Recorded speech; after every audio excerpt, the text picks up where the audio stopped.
주택임대차의 핵심은 이런 것이야. 어떻게 하면 주택임대차 보호법은 대항 요건을 갖추느냐. 아까 설명했지.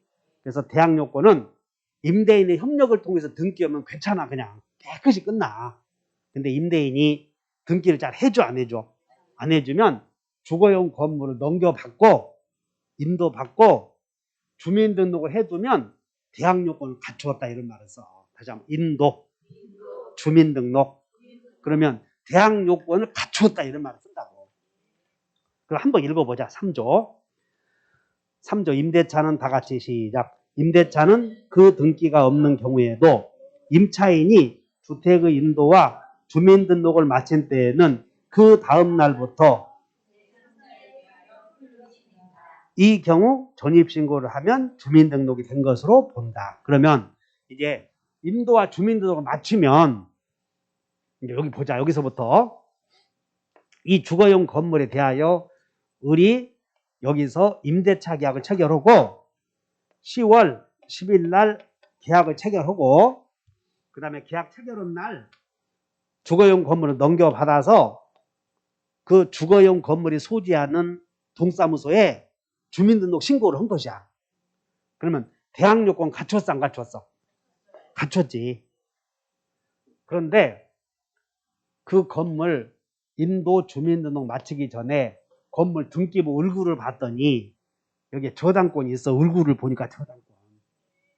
그럼 저당권은 경매가 이루어지면 혼자 가더라, 동생들 다 데리고 가더라. 그러면 저당권 있는 건물에 대해서 경락인이 나타나면 저당권과 경락인 사이에 존재하는 모든 권리를 소멸하잖아. 건물 소유권도 소멸하는데 경락인이 취득하니까. 그러면 주택임차권도 존재해, 소멸해. 이런 경우를 자, 여기 대항력 없는 임차인. 지금부터 대항력 있는 임차인, 없는 임차인, 이걸 알고 계셔야 돼. 즉 대항력권 갖췄다고 해서 다 대항력 있는 것은 아니야. 다시 한번 대항력 있다 없다. 우리 책에는 인도와 주민등록을 맞추면 그 다음 날 0시부터 제3자가 나타나면 그 사람에게 대항할 수 있다 이렇게 써놨잖아. 그러므로 그 전에 저당권이 있었다면 대항력 없는 임차인. 동의해? 그러면 여기서 이제 인도 마치고 그 다음 날 0시부터 10월 11일 오전 0시부터 제3자가 생기면 그때부터 계약의 효력을 주장한다고 하지 않았어. 그러므로 여기에 다음 날 저당권이 생기면 하여튼 임차인은 오전 0시부터 대항할 수 있는 효력이 생기니까 다음 날 저당권이 생기면 대항력 있다 이렇게 해야지. 됐네 이제. 다시 한번 대항력 있다 없다. 이해하셨어? 그러면 이제 대항력 발생 시기는 인도와 주민등록을 마친 다음 날부터 대항력이 생겨. 그런데 이제 인주 마친 다음 날 생기는 경우가 있고, 여러분 한 장 넘겨서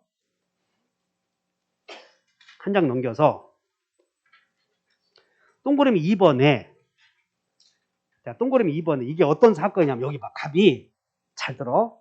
갑이 건물 소유자야, 소유자. 그럼 소유자가 점유하면서 여기다 주민등록 해두었지.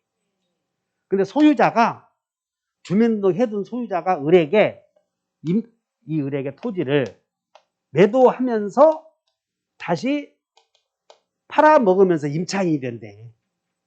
소유자가 팔아먹으면서 눌러 앉아서 임대차 계약을 해. 이걸 점유계정이라고 하는데 무시해 그냥.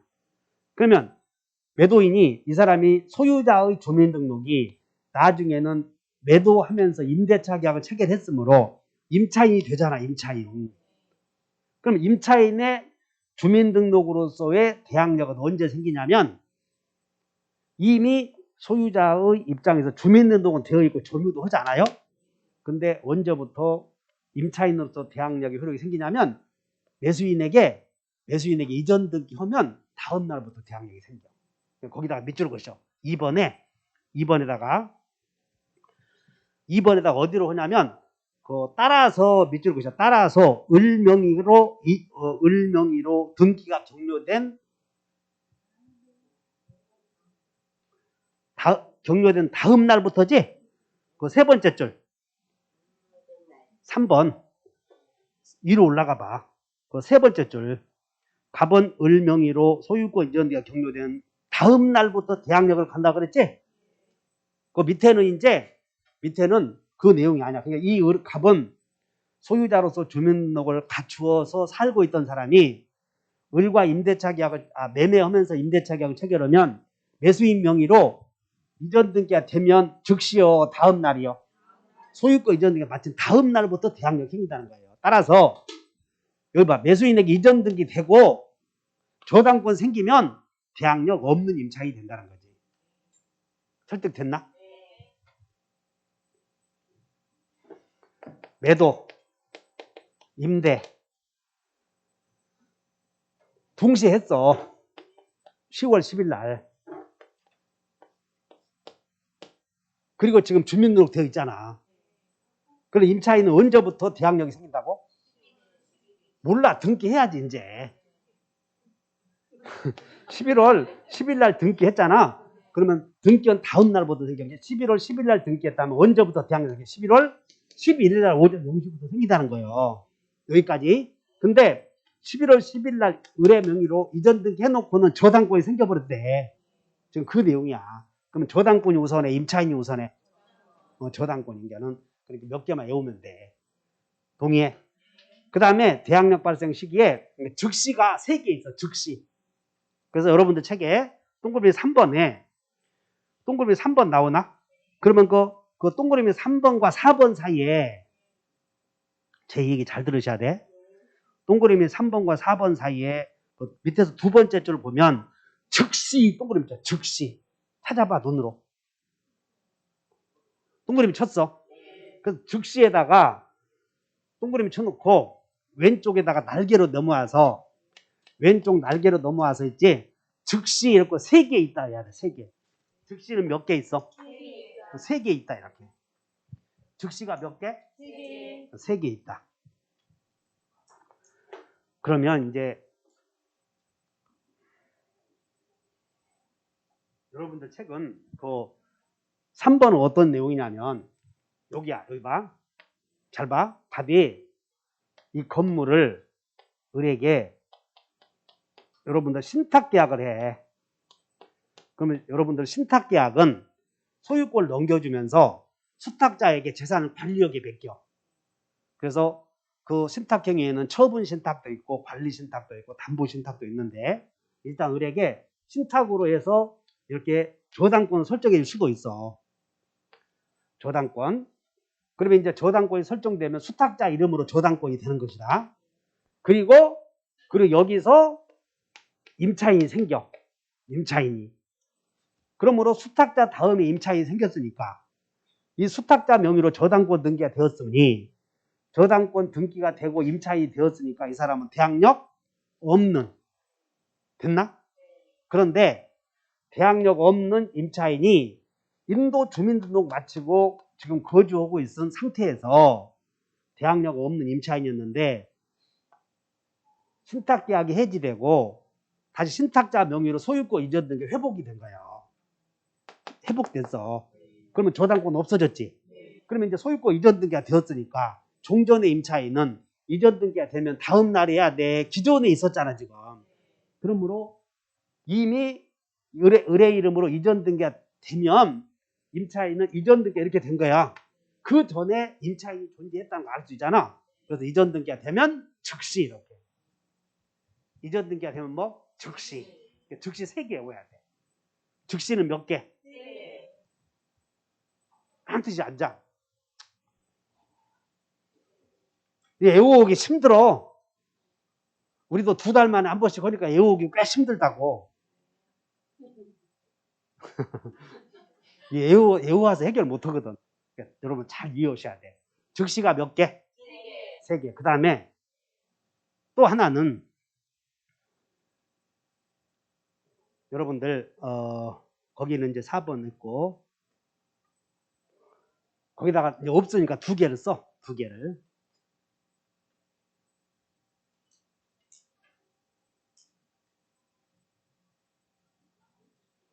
이게 이제 어떤 사건이냐면 여기 봐. 갑이 을에게 임대차 계약을 하고 임차인이 임대인의 동의를 얻어서 을과 병 사이에 전대차 계약을 해. 그러면 전대차 계약을 하면 전차인이 인도와 주민등록을 마치잖아. 그러면 임차인이 대항력 취득하는 거예요. 따라서 주민등록은 꼭 임차인 본인의 주민등록이어야 하는 건 아니고 가족이나 전차인의 주민등록이어도 임차인이 대항력 취득한 거야 지금. 전차인이 대항력 취득했어? 임차인이 취득했어? 왜냐하면 대항력은 그 주택에서 실제 거주하는 자의 주민등록이 되어야 하니까. 그러니까 임차인이 대항력 취득했어. 지금 이렇게 10월 10일 날 인도 주민등록 마쳤잖아. 그러면 10월, 11월, 11일 날 오전 0시부터 임차인이 대항력 취득한 거야. 그러니까 이 사람은 임차인이 아니야. 대항력 있느냐 없느냐. 전차인은 없다니까. 임차인이 대항력자 임차인. 알아들어? 이 상태에서 쭉 가는데 여기서 임차인의 을의 이름으로 을이 소유권을 취득해버렸어. 그러면 여기서는 임차인이었잖아. 근데 이 사람은 전차인이었지? 그럼 이 사람이 소유권 취득하면 임차인이 되잖아, 이 사람이. 그래서 전차인이, 그러니까 기존의 전차인이 임차인은 아니잖아. 그래서 전차인이 주민등록 마치고 거주하던 중 임차인이 소유권 취득하면 소유권 취득 다음 날이요, 즉시요. 즉시. 그래서 이렇게 써봐. 오른쪽에 하나 써. 임차인 소유권 취득하면 전차인은 즉시 이렇게 써버려. 2번. 그냥 외우면 돼. 임차인 소유권 취득하면 전차인은 다음 날이요, 즉시요. 즉시 3개니까 이 시험 내용은 우리 시험 5번 나왔어. 5번. 또 나온다고. 자, 갑이 주거용 건물에 대해서 갑이 소유하는 건물에 대해서 을이 임대했는데 여기에 저당권이 있어. 저당권이 있었고 인도 주민등록 마쳤다면 대항력 없는 임차인이지. 그런데 대항력 없는 임대차에서 저당권자가 경매를 신청하면 여러분 저당권자의 경매 신청은 등기소에 신청하는 것이야. 법원에 신청하는 것이야. 법원에 신청하면 법원이 지금부터 경매 들어간다라고 경매 개시결정 등기를 해. 그러면 여기서 경락에 나타날 거 아니야. 그럼 경락에는 경락대금 납부하면 소유권 취득하면서 등기해야 될 거 아니야. 그래서 법원이 팔았잖아. 여러분들은 꼭 알고 있어야 돼. 강제 경매든 임의 경매든 법원이 경매 개시 결정 등기를 해서 경매가 이루어지면 그 후에 뭐 여러 가지 말소해야 될 등기 있을 거 아니야. 그건 전부 법원이 촉탁해서 말소해버려. 따라한다. 촉탁. 그러니까 경매만 나오면 신청이야. 전부 촉탁이야. 그것만 머릿속에 하나 외워봐. 등기법 공부할 때. 경매만 나오면 신청이요. 촉탁이요. 촉탁으로 시작해서 촉탁으로 끝난다 하시면 돼. 자, 그럼 여기서 경매 개시 결정 등기가 이루어지고 경락인이 나타나면 대항력 없는 임차인은 죽잖아. 그런데 경매가 진행 중인 동안에 낙찰받을 사람이 있을 거 아니야? 낙찰받을 사람과 임대계약을 했대. 종전 임차인이 대항력 없는 임차인이 경매 절차가 진행되는 동안에 낙찰받을 사람과 새 임대계약을 했어. 새로운. 그리고 낙찰받을 사람이 낙찰대금을 납부했잖아. 그럼 낙찰대금 납부해서 소유권 취득한 거 아니야. 근데 그 전에 낙찰대금 납부하는 순간 소유권 취득했지만 임차인이 있었지. 아, 그리고 계약서 보니까 낙찰인과 계약한 거예요. 그럼 이미 낙찰받는 순간 제3자의 임차권이 있다는 것을 공시한 셈이지. 그러므로 그때도 즉시다 하면 돼. 여기다 메모해. 낙찰인과 계약을 체결한 종전 임차인은 낙찰받을 사람이 낙찰대금 납부하면 즉시. 이제 몇 개 없어. 자, 이제 외워본다. 전차인은 즉시. 종전 임차인은 낙찰받는 즉시. 그래, 낙찰받는 즉시 이렇게 외워. 낙찰받는 즉시. 그 다음에 자, 외워본다. 임차인이. 자, 미안. 자, 따라한다. 임대인이.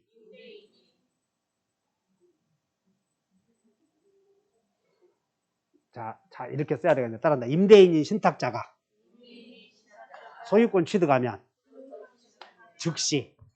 그래서 여러분들 즉시가 3개 있다는 것은 머릿속에 그냥 남아있지? 그래서 머릿속에 외워놔야 돼. 그래서 즉시는 몇 개요? 3개 외우셔야 돼.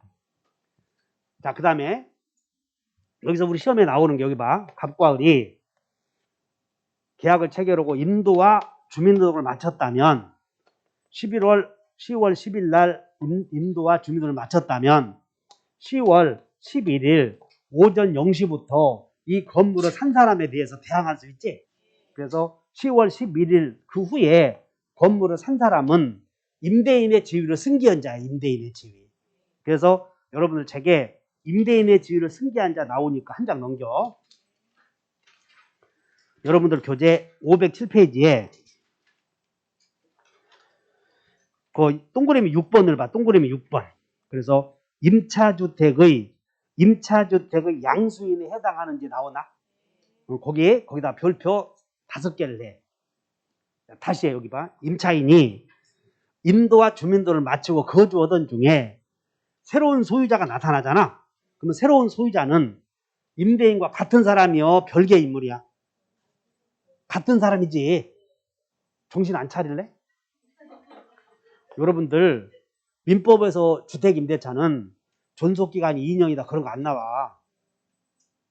뭐 차임증감 청구권 20분의 1 넘지 못한다 그런 건 중개사법에서 하는 거고, 민법은 권리분석 능력이 있어야 돼. 그거 물어보니까 주의하셔야 돼. 그래서 여기 지금 10월 10일 날 계약 체결하고 인도 주민등록 마쳤잖아. 그러면 10월 11일 날 오전 0시부터 새로운 이해관계를 맺은 사람에 대해서 대항하잖아. 그래서 요때 갑으로부터 병이 샀다면 이 사람은 새로운 이해관계를 맺었지만 임차인의 입장에서는 다른 사람이야? 같은 사람이야? 같은 사람이잖아. 왜? 대항하니까. 우울해? 다시 해. 임대인의 지위를 승계한 자.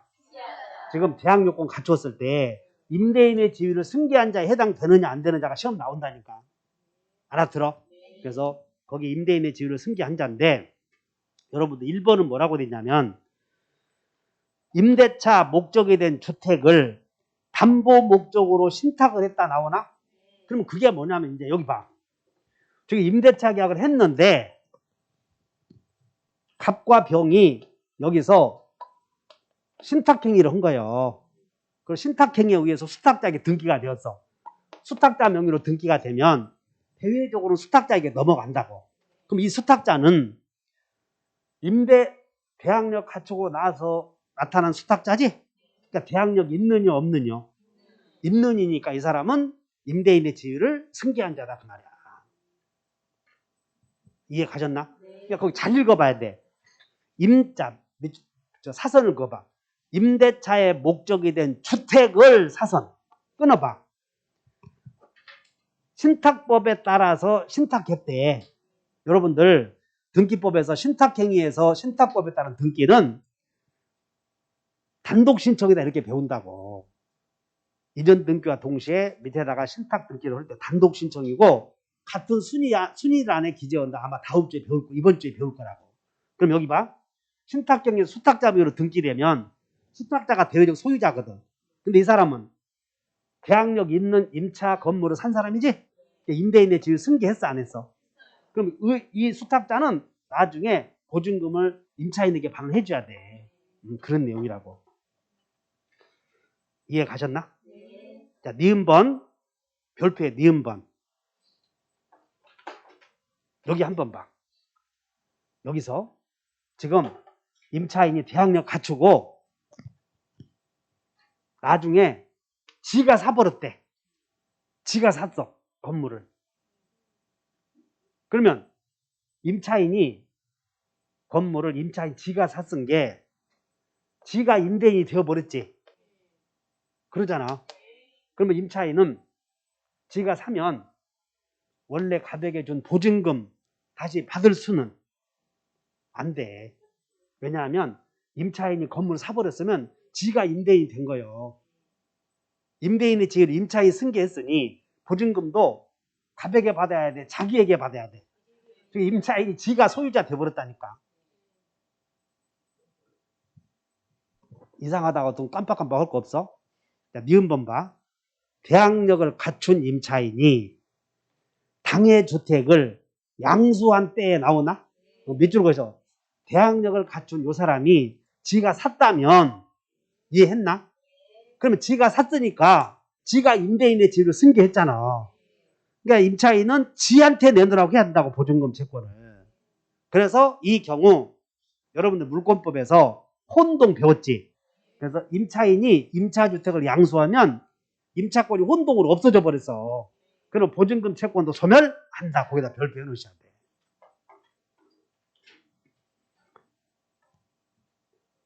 이해했나? 그 다음에 여기 해지한 갑이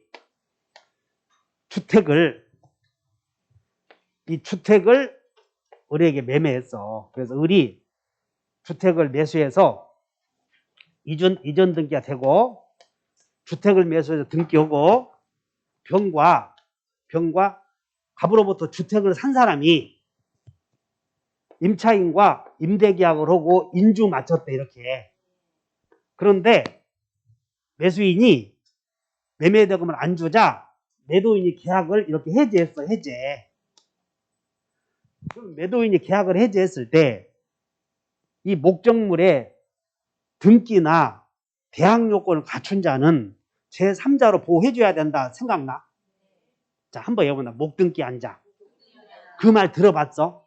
그러면 지금 이 상태에서 자, 매도인이 매수인과 계약을 해지했을 때 목적물의 등기나 대항력을 갖추었지? 그럼 이 사람은 제3자로 보호해줘야 된다, 이 말이야. 따라서 계약을 해지해서 소유권이 되돌아갔지? 그럼 이 사람이 임대인이 된다, 그 말이지. 따라서 계약을 해지한 자도 임대인의 지위를 승계해, 안 해? 그러니까 그게 시험에 나오니까 꼭 외워놔야 돼. 메모해봐, 오른쪽에. 그 6번에다가 임차주택의 양수인에 해당하는 여부 나오나? 그 오른쪽에다가 계약을 해지한 자 이렇게 써. 계약을 해지한 자.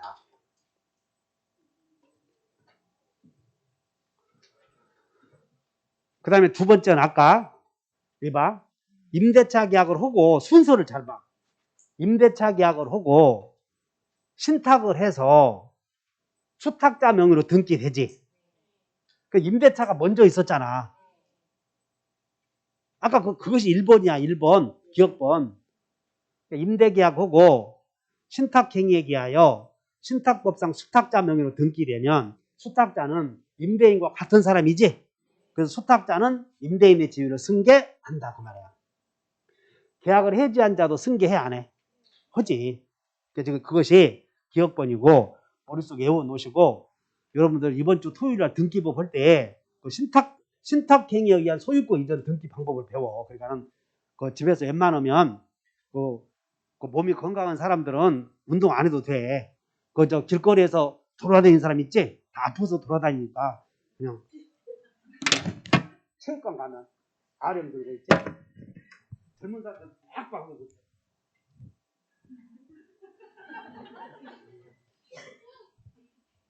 운동도 못해. 다리 걸 때도. 그러니까 그 자세가 우리가 비난하는 것이 아니고 살기 위해서 몸부림치잖아, 지금. 그래서 여러분들은 공부를 좀 하시면서 많이 드시면 안 돼. 많이 먹지 말고 스트레스 받지 말고. 여기 오면 스트레스가 좀 해소되지 않아? 아니, 여러분들이 목적의식을 가지고 여기 오셔서 공부를 하러 오셨잖아. 그럼 그 점만 놓고 본다면 합격할 것 같은 생각이 안 드시냐고. 그러니까 그게 스트레스가 해소되는 거지. 안 돼? 우리 세미 팀장하고 상담해서 환불해 가든가 해.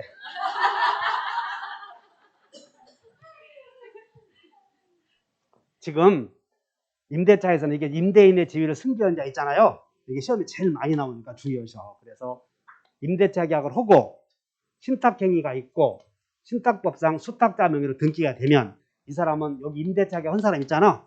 같은 사람이다, 그 말이야. 그 다음에 시험이 여기 봐. 그럼 이 건물이 소유자인데 등기가 안 된 건물이야, 등기가. 근데 등기가 안 된 건물을 임대했단 말이야. 그럼 임차인은 미등기 건물을 임대차 한 경우에도 보호받겠지. 근데 이 상태에서 미등기 건물을 병이 샀대 이렇게. 그럼 미등기 건물을 샀어도 이 사람은 임대인의 지위를 승계한 것으로 봐야지. 그런 게 나오면 주의하셔. 그래서 임대차, 미등기 주택 매수인 이런 사람도 임대인의 지위를 승계한 자다. 다만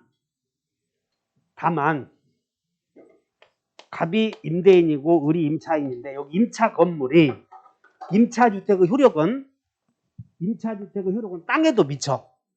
그래서 임차인은 나중에 이 토지가 경매되잖아요. 그럼 땅에 참여해서 우선 변제도 받을 수 있고 최우선 변제도 받을 수 있어. 그러면 임차주택의 효력은 대지에도 미치는데, 그러면 이 건물을 이 임대인 소유의 임차인이 임차하던 중 땅만 산 사람도 있을 거 아니야. 그럼 땅만 산 사람은 그 사람은 임차 건물을 산 사람이 아니잖아 지금. 그러므로 대지만 산 사람은 임대인의 지위를 승계하겠어 안 하겠어? 그래서 여기서 뭐가 나오냐면 주택임대차의 효력의 범위에 대항력이 미치는 범위는 건물만 미쳐. 건물만. 그러므로 땅만 산 사람은 임대인이 아니다 그 말이야. 그러나 여기 우선 변제 나오나? 최우선 변제 나와? 그 최우선 변제나 우선 변제는 대지에도 미친다 이렇게 아시면 돼. 그러나 대항력은 대지에는 미쳐 안 미쳐? 지금 여러분들 대항력과 우선 변제와 최우선 변제는 다른 거예요. 그럼 우선 변제 받으려거든 확정일자 받아야 돼. 대항력권 갖추고. 그런데 최우선 변제는 순서가 확정일자 받냐 안 받아도 괜찮냐. 눈에 봐봐. 여기 대항력권 갖추고 확정일자 하고 해야 우선 변제잖아. 근데 여기는 밑으로 내려왔어 안 내려왔어? 그러면 최우선 변제는 확정일자 받아야 돼. 안 받아도 괜찮아. 그 얘기야 지금 순서가. 그래서 이 최우선 변제는 뭐냐면 이 건물이 여기 보자. 저당권이 있고 인도와 주민등을 마쳤다면 대항력 없느냐 있느냐? 없는. 그럼 대항력 없는 임차인은 경매가 이루어지면 쫓겨나야 돼. 근데 쫓겨나야 되는데 보증금이 1억 6,500 이하는 서울에서 얼마? 500 이하는 3분의 1까지 선순위보다 먼저 변제받고 나가라. 이것이 최우선 변제라는 게 있어요. 이렇게. 그거 한번 보자.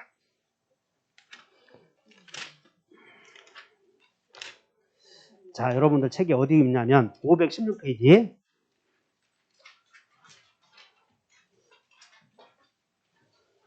516페이지 보셨나?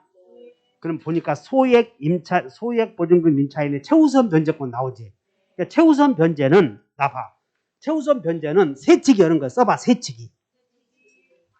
우선 변제는 확정일자 받아서 순서대로 받는 것이야. 우선 변제는 확정일자 받아둔 임차인이 순서대로 받아가는 것을 우선 변제. 최우선 변제는 순서대로 받아가 선순위보다 먼저 받아가. 선순위보다 먼저 세치기 한다고. 세치기. 그런데 소액 보증금 임차인의 최우선 변제는 대항력 있는 임차인에게 적용돼. 대항력 없는 임차인에게 적용돼. 대항력 없는. 아까 건물을 보자. 그냥 막 생각나는 대로 얘기하다 보니까 여기 봐. 지금 보증금이 1억 6,500이에요. 근데 여기에 저당권이 있잖아. 그러면 저당권이 있기 때문에 경매가 이루어지면 임차인은 이 경락인은 저당권자보다 먼저 있었지. 그러니까 이 경락인은 임대인의 지위를 승계 혼자야 안 한자요? 혼자잖아. 대항력이 있는 거니까.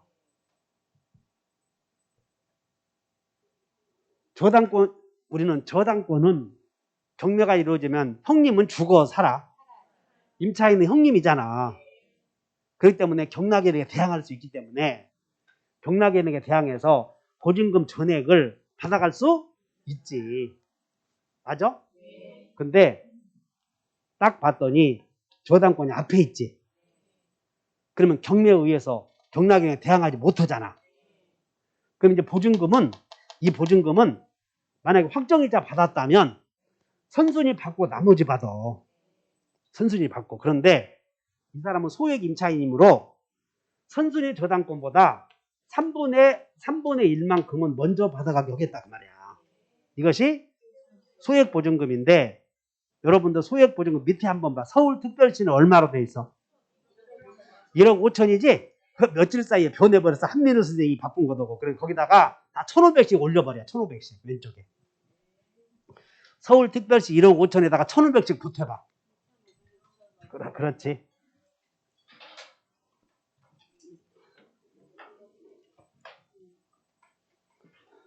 자, 서울특별시는 1,500씩 보탰더니 1억 6,500 이하여.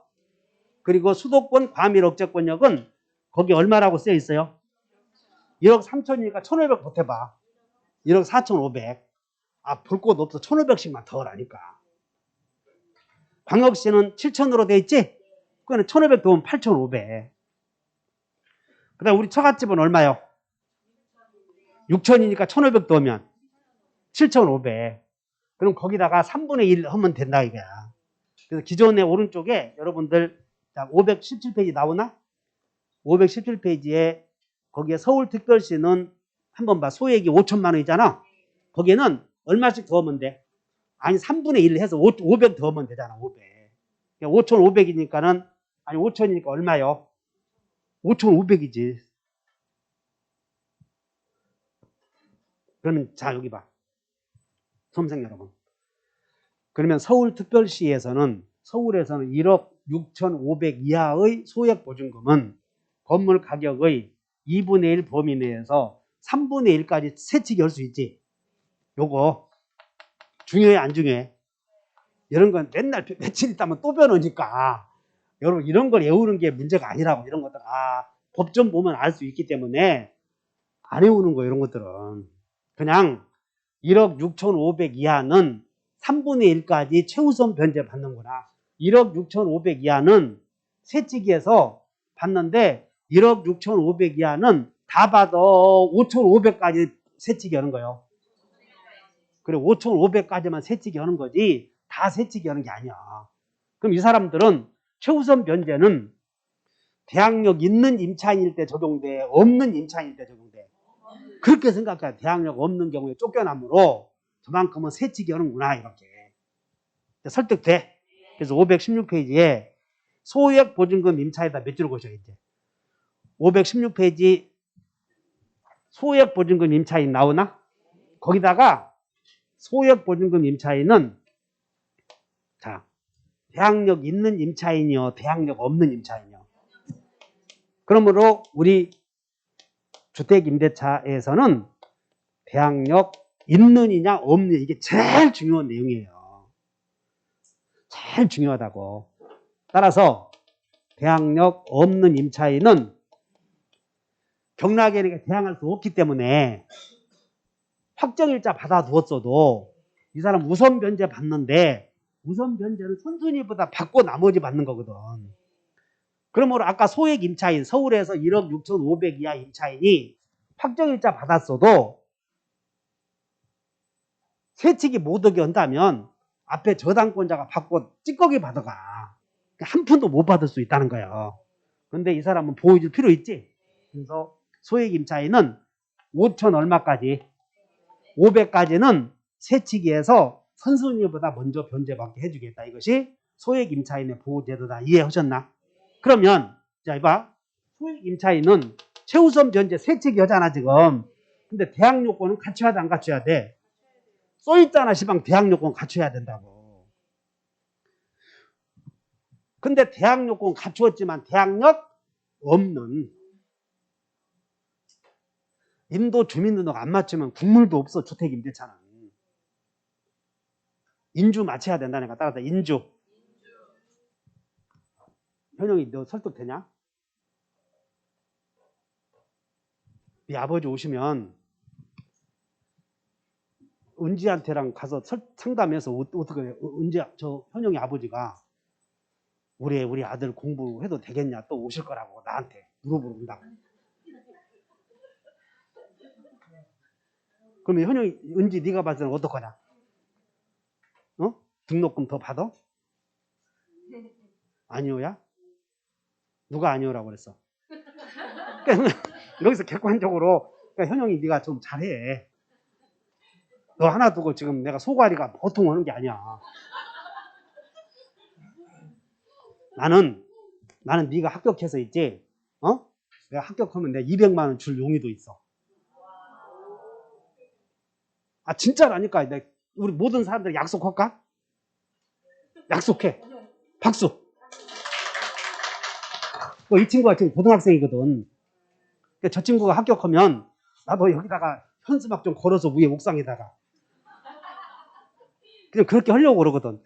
그렇게 몇 번 시도했는데 그냥 운이 없나 봐 내가. 몇 번. 그러니까 네가 이번에 그 원장님 한번 풀어줄래? 학원 문 닫기 전에 그런 경우도 있어야 될 거 아니야. 그래 줄 수 있어? 모든 사람들 약속했어? 박수로 환영. 박수로. 또 그러려거든 공부하는 척 하지 말고 공부를 해야 돼. 자, 지금 최우선 변제 아시겠나? 근데 최우선 변제는 대학 요건을 갖춰야 되는데 언제까지 갖추면 되냐면 경매 등기 전까지만 갖추면 돼. 그거 하나만 밑줄 긋는 거야. 자, 밑줄 긋자. 의 받고 양가로 2번, 동그라미 2번을 봐. 최우선 변제를 받기 위해서는 의 밑에 2번 네모 쳐야 돼. 빨간 것으로. 경매 신청 등기 전에 네모 쳐. 자, 소액 임차인이 최우선 변제 받으려거든 대학 요건은 갖춰야 된다고. 안 갖춰도 괜찮다고. 언제까지 갖추라고?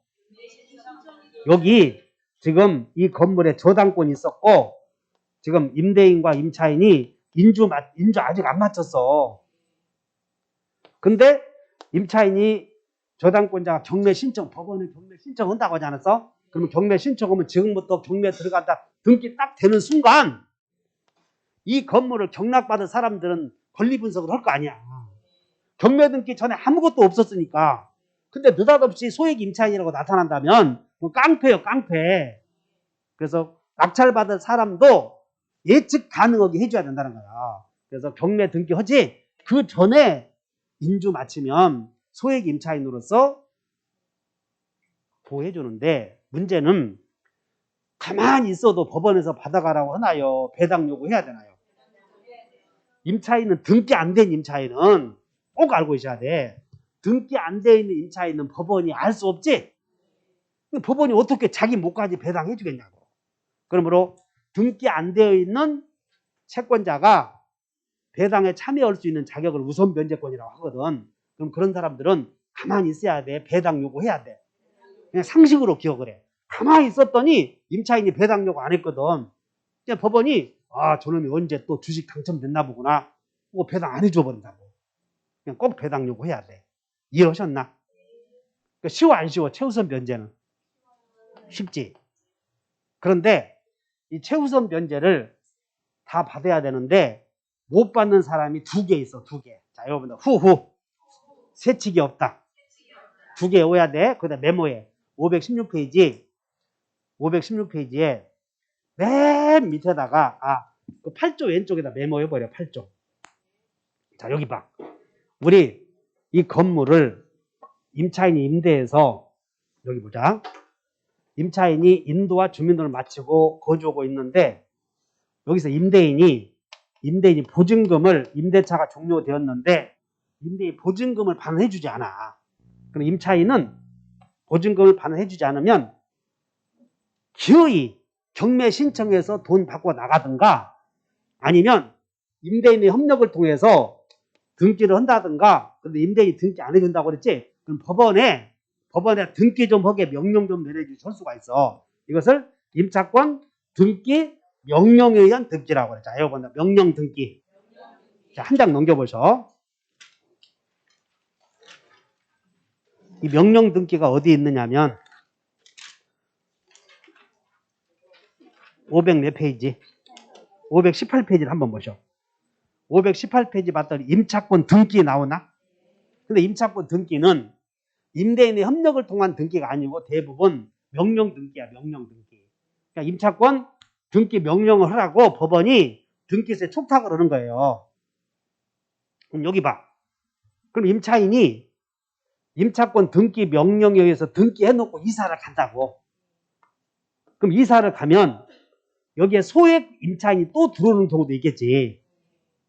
그러면 소액 임차인이 들어와서 임차권 등기 명령 해놓고 이사 간 사람보다 경매에 의해서 새치기 해버리면 임차인만 피해를 보잖아 지금. 그리고 그 앞에 저당권자에게도 또 피해를 준다고. 그래서 임차권 등기 명령 후에 그 주택을 임차한 소액 임차인에게는 새치기 못하게 하겠다 그 말이야. 그래서 이게 후야 후. 자 한번 여러분들 후. 그 앞에 후가 뭐요? 명령 등기 후 임차인. 자 여러분들 명령 등기 후. 그러니까 등기라도 신청 있고 명령 있고 여러 가지가 있지 않습니까? 그래서 법원에 명령에서 등기해놓고 이사간 임차인에게 자 이 사람이 을이 명령 등기해서 등기부에 임차인 을 이렇게 쓰여 있어. 등기부에 명령에 의해서 법원이 명령에 의해서 명령으로 등기소에 촉탁을 해. 그러면 이렇게 촉탁해서 등기가 되어 있다고 이게.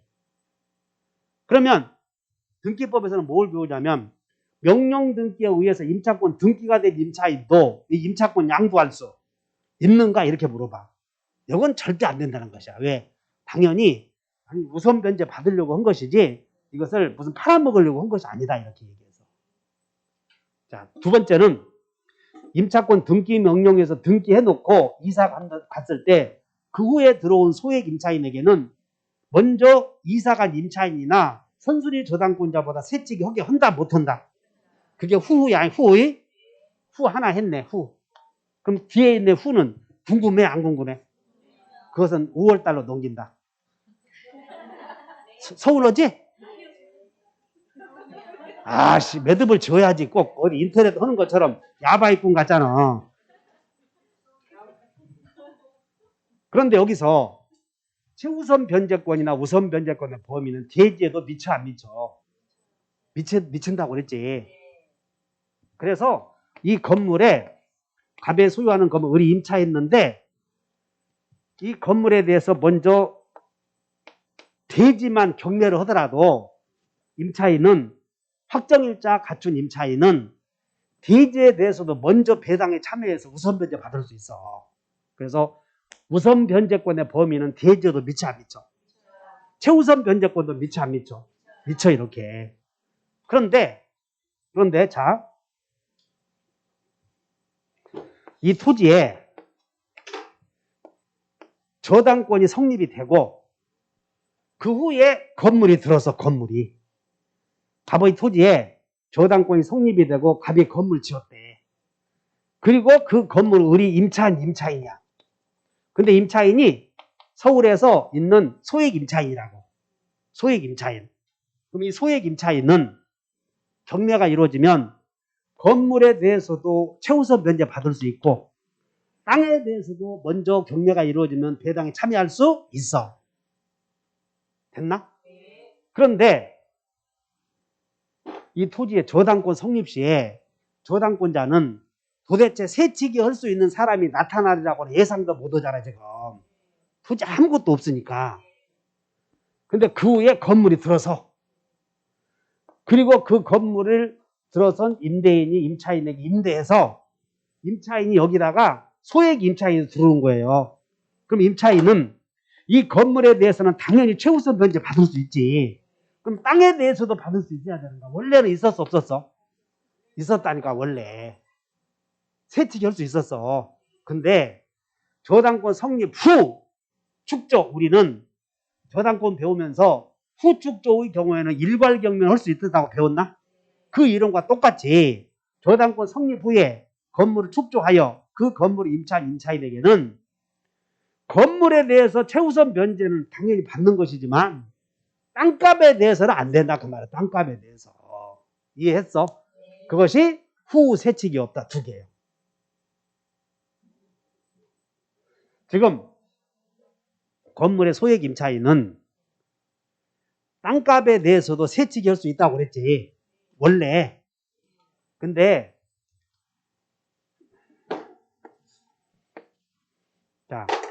갑이 건물 소유자이고 여기에 건물 소유 갑이 임대인 임차인인데 임차인이 인도와 주민등록을 마쳤어. 여기 대지의 저당권이 성립이 돼. 그러면 나중에 대지의 저당권자가 대지만 경매 오면 소액 임차인이나 확정일자 있는 임차인은 대지만 먼저 경매가 이루어지면 대지의 경락대금에 대해서도 배당에 참여할 수 있어. 이렇게 우선 변제권의 범위도 대지에도 미치니까 최우선 변제도. 근데 이 사람이 인주 마친 요 사람이 소액 임차인이야. 소액 임차인. 그럼 소액 임차인은 땅만 먼저 경매가 이루어지면 땅에 대해서도 세칙이 할 수 있다니까. 다 있어. 근데 안 되는 경우가 하나 있다니까. 이런 경우가 아니고 지금 갑이 을에게 저당권을 먼저 설정해 준 거예요. 그리고 건물이 들어서 그러면 이 저당권자는 지금 나대지 아니냐? 여기에 누가 소액 임차인이 들어오려고 예상을 하냐고. 그 자기는 넉넉하게 해서 담보를 해 주었을 거라고. 근데 건물이 들어서서 이 건물에 소액 임차인이 들어오잖아. 그럼 이 사람은 이 대지에 대해서 저당권자보다 먼저 최우선 세칙이 하게 하면 저당권자에게 너무나 피해가 가니까 그때는 안 된다 그 말이야. 그래서 소액 임차인은 일단 땅값이나 건물값에 대해서도 세칙이 할 수 있다. 근데 안 되는 게 두 개 있다. 건물 안 되는 게 하나, 대지 안 되는 게 하나. 건물 안 되는 게 언제? 명령 등기 후. 땅값이 안 되는 게 저당권 성립 후 두 개를 외우라고 이렇게. 그래서 우리는 한번 여기다 후후 세칙이 없다. 어디 여기 저 스피드 체크 있나 한번 보자.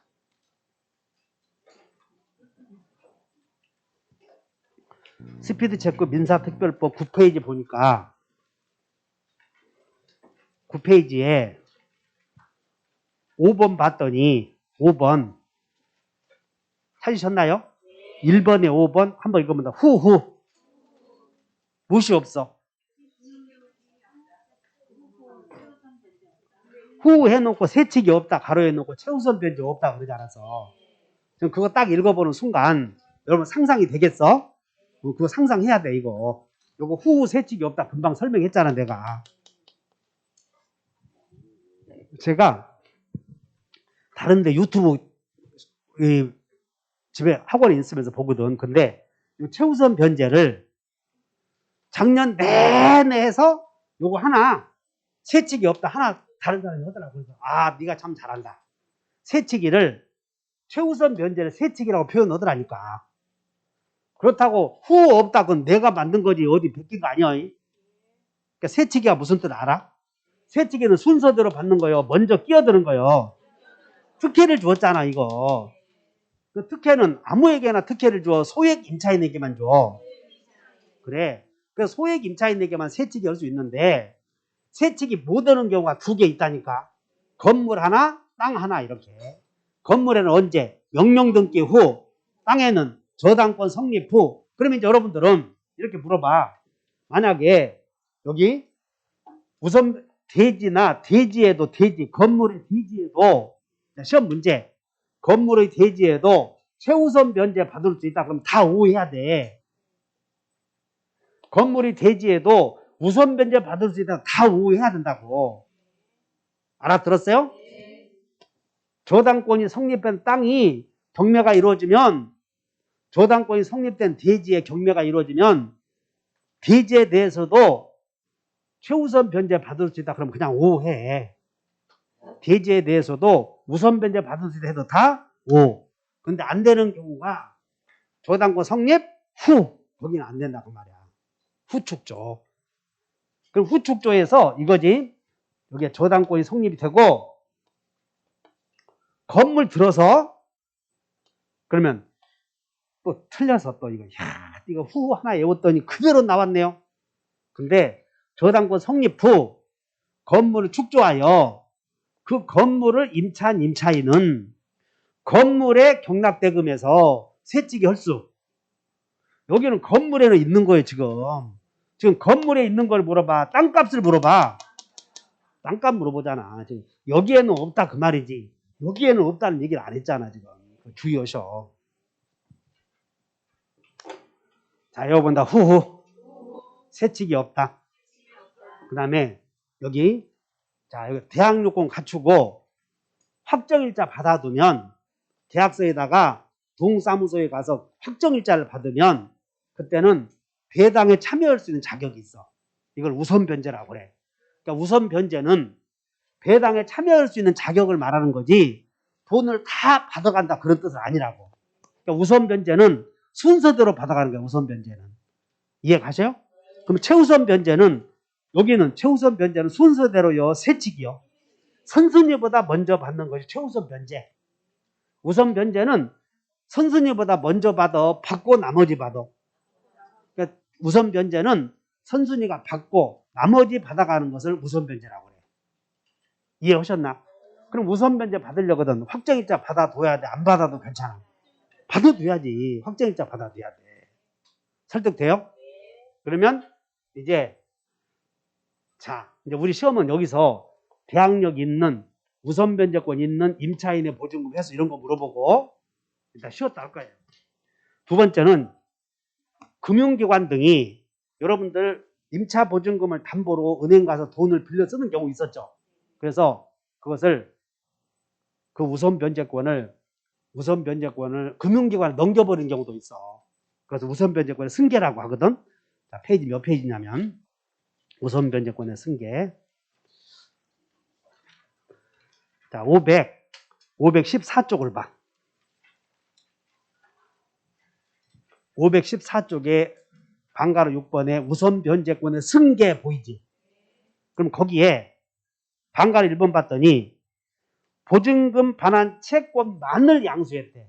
이 말은 뭐냐면 우선변제권의 승계가 자 보증금 반환 채권만을 양수한 경우 나오나?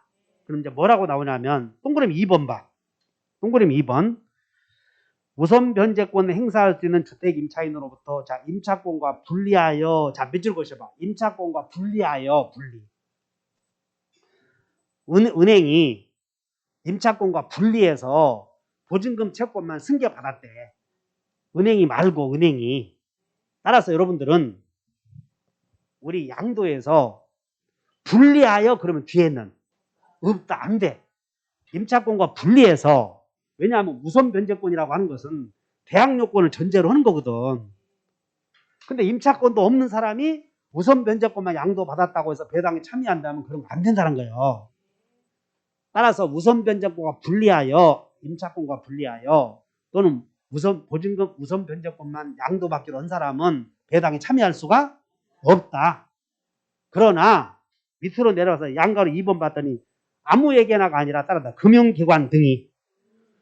금융기관 등이 임차인으로부터 우선변제권을 계약으로 양도받았으면 그때는 인정하겠다 그 말이야. 이게. 따라서 자 나봐. 일반인이 임차권과 분리하여 보증금 채권을 양도받은 경우에는 임차권이 없어졌잖아. 배당에 참여하지 못하지만 누구는 가능하다. 우리가 은행에다가 주택임대차 계약 담보로 잡히고 돈을 빌려 쓰고 은행은 임대인으로부터 돈 받아가잖아. 그때는 금융기관 등은 경매가 이루어지면 배당에 참여해서 우선변제 받아갈 수 있다는 거예요. 이것이 우선변제권의 승계인데 이거는 상가의 경우에도 적용이 돼. 그 다음에 이제 마지막으로 임대차가 종료되면 여기 임대차가 종료되면 임차인은 임대인으로부터 보증금 받고 나가야 되는데 임대인이 보증금 반환을 지체하면 임차인은 건물을 넘겨주지 않고 경매 신청할 수 있어. 이것을 여러분들 한 장 넘겨보셔. 자, 518페이지를 한번 보시자.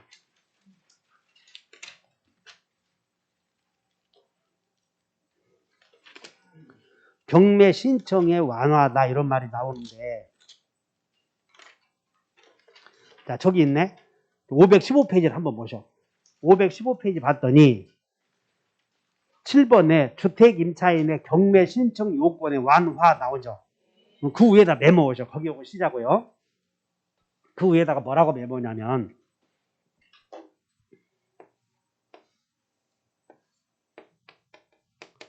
임대차가 종료가 되면 임대차가 종료되면 자, 임대인의 보증금 반환과 임차인의 목적물 명도는 동시행해야 돼.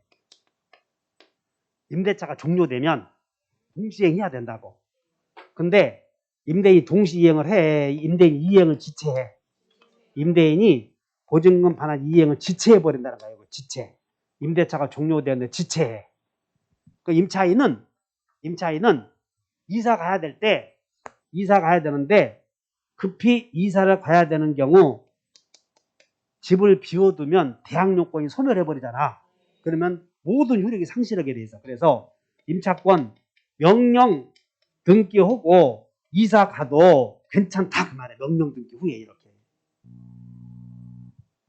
그러니까 급히 이사 가려거든. 그냥 짐 다 철거하고 가야 돼. 법원의 명령에 등기 마치고 가야 돼. 그러면 기존에 취득한 대항력이 그대로 유지된다는 거야. 명령 등기 후에. 이해가 가셔요? 그냥 이사 가야 돼. 등기 명령에서 등기해놓고 가야 돼. 또 하나는 기어이 확정 판결을 받아서 경매해서 우선변제 받고 나가는 방법이 있어. 그러면 경매 신청할 때는 민사집행법에 의하면 경매 신청을 하려거든 법원이 지금부터 경매에 들어간다 하려거든 반대 의무가 있으면 임차인이 반대 의무가 있었지 임대인에게 건물 넘겨주었다는 것이 끝나면 경매 개시 결정이 이루어져. 일반 법에 의하면. 근데 그렇게 되면 임차인이 건물 넘겨주면 대항요건 없어져 버리지. 그러니까는 황폐돼 버린다고. 그래서 임차인에게 대항력을 유지한 채 경매 신청할 수 있는 기회를 주기 위해서 만들어 놓은 게 건물 넘겨주고 넘겨주지 않고 이렇게 해서 인도 없이 인도하고 인도 없이 경매 신청해서 우선 변제 받고 나갈 수 있는 방법을 만들었다 이렇게 하시면 돼요. 이것은 주택과 상가 모두 적용돼. 주택과 상가. 자, 여기까지 하고 쉬었다 하죠.